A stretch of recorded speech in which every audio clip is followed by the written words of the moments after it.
Dubbing కి time లేదండి, ఎవరు చేయట్లేదు. బట్ నేను ఎందుకు టైం అకామిడేట్ చేసుకుంటానంటే కుదిరితే పొద్దున్న వెళ్ళిపోతా, అదే బర్డనే. అంటే మణికొండలో ఉండే నేను సీనియర్ కాలనీ వెళ్ళి డబ్బింగ్ చెప్పి మొయినాబాద్ రావాలి, లేదా మొయినాబాద్ లో రాత్రి 9:30 ప్యాకప్ అయ్యాక 9:30కి ట్రాఫిక్ లో బయలుదేరి డైరెక్ట్ గా సీనియర్ కాలనీ డబ్బింగ్ చెప్పి మణికొండ వెళ్ళాలి. Still I'm okay with it because I'm enjoying it.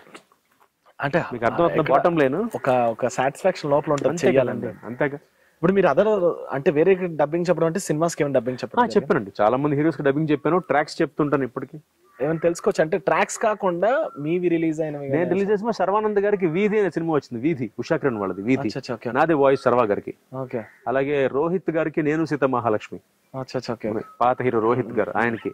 అలాగే రవితేజ్ గారికి ట్రాక్ చెప్పా, డిస్కో రాజా ట్రాక్స్ మాకి ట్రాక్స్ చెప్పా ఆయనకి. అలా ఆకాష్ గారికి చెప్పా ఒక సినిమాకి, స్వీట్ హార్ట్ అని, మన హీరో ఆనందం హీరో ఆకాష్ గారు. అలా ఆల్మోస్ట్ నేను డబ్బింగ్ చెప్పిన సినిమాలో 55-60 ఉన్నాయండి.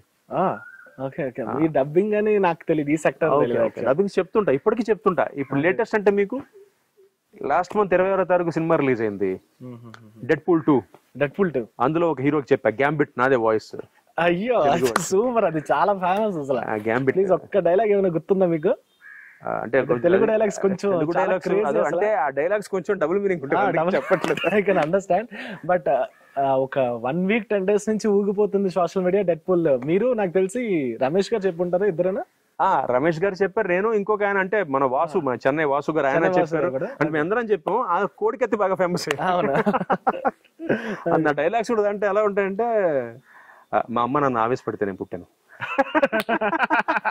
అంటే అంటే అది చాలా అక్కడ చాలా మందికి తెలియదండి. ఇప్పుడు చెప్తాను, డబ్బింగ్ చెప్పడం మామూలుగా తెలుగు సినిమాలకి డబ్బింగ్ చెప్పడం ఒక ఎత్తు, వాల్ట్ డిస్నీ సినిమాలకి మార్వెల్ సినిమాలకి డబ్బింగ్ చెప్పడం డిఫరెంట్ ఎక్స్పీరియన్స్ అండి.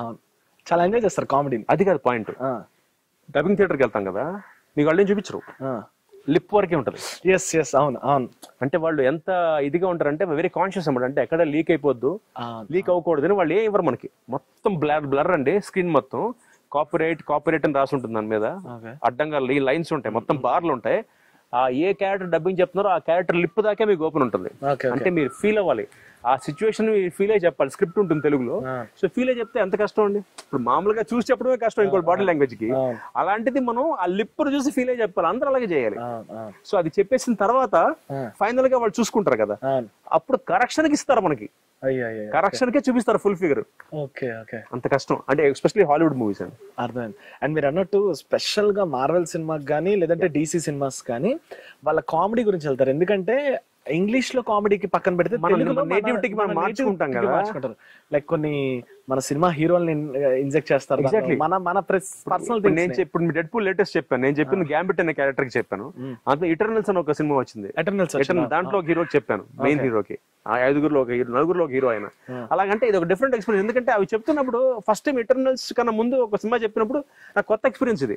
ఇదేంటి మనకి పిక్చర్ అంటే పిక్చర్ రాదన్నట్టు, పిక్చర్ రాకపోవడం ఏంటంటే అంటే ఆ లిప్ వరకే చూపిస్తారు, ఇదంతా మాకేం అర్థం కాదు. అంటే మనం అంటే ఆ సీన్ చదివి ఫీల్ అవ్వాలి, ఓహో ఇతని బాడీ లాంగ్వేజ్ ఎలా ఉంటుంది అంటే. వాళ్ళు అంతేట, ఎవరికైనా అంతే. వాళ్ళు పిక్చర్ బయటకి ఇవ్వరు అన్లెస్ అంటే మొత్తం డబ్బింగ్స్ అన్ని ఫినిష్ అయిపోయిన తర్వాత వాళ్ళు ఫైనల్ కాపీ చూసుకున్నాక కరెక్షన్స్ ఇచ్చడం మాత్రం. కరెక్షన్ కూడా ఏంటి, ఏ డైలాగ్ అయితే కరెక్షన్ ఉందో ఆ డైలాగ్ మాత్రం ఫుల్ ఫిగర్ ఇస్తారు. అప్పుడు మీకు ఫీలింగ్ తెలియడానికి ఎగ్జాక్ట్లీ కరెక్షన్ వచ్చింది కాబట్టి అది కరెక్షన్ డిఫరెంట్ ఎక్స్పీరియన్స్. అంటే ఎవరికి తెలియదు సాధారణంగా ఈ విషయం. బయట అందరూ అనుకుంటారు డబ్బింగ్ సినిమా చెప్పడం చాలా చాలా కష్టం. మామూలుగా డబ్బింగ్ చెప్పడమే ఒక పెద్ద చాలా టైమింగ్ మిస్ డిఫరెంట్ టాస్క్. ఎందుకంటే ఇంకో బాడీ లాంగ్వేజ్ కి మనం మ్యాచ్ చేయాలి ఇంకో బాడీ లాంగ్వేజ్ కి. అందులోనే ఇప్పుడు పిక్చర్ కనిపించకుండా చెప్పాలి ఇక్కడ ఒక లిప్ చూసి. నైస్. సో చూసారు మరి మీరు డెడ్పూల్ గానీ వెళ్ళి థియేటర్ గానీ? థియేటర్ కి చూడలేదండి, షూటింగ్ బ్యాక్ టు బ్యాక్ చూస్తా. కానీ డబ్బింగ్ చెప్పా కదా, హిట్ అయింది అసలు, చాలా పెద్ద హిట్. ముఖ్యంగా కోడికత్తి బాగా వైరల్.